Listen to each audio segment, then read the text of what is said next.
There might be a need to add in team members who may not have the full team, Microsoft Teams from Office 365, or they may not be a part of your organization. So in that case, what you can do is you can add guest members over here as well.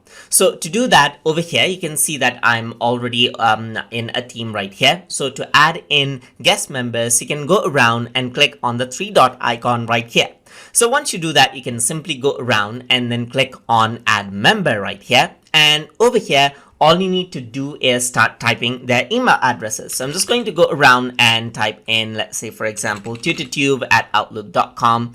And you can see that I got 2 email addresses. So you can add them out right here. So what you can do is you can go around and add in their email addresses right here, just like this.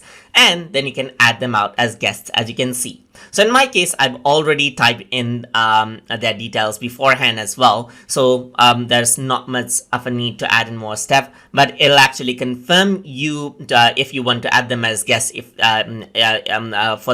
you're doing this for the first time. So I'm just going to go around and then click on add right here, and both of them has now been added out as guests, as you can see right here.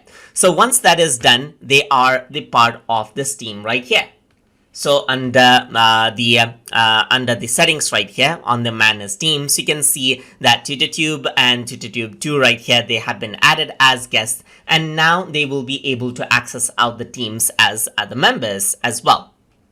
And what the other members, that is the guest members, will receive is this. So here you can see that they will get a link right here, and they'll be able to access the teams that you have invited them to by using this link, even if they don't have an active full version of Team account. But they still will be able to access the free version of Teams as usual. But in order to access the other features, then they can use this link right here, and you can collaborate with them.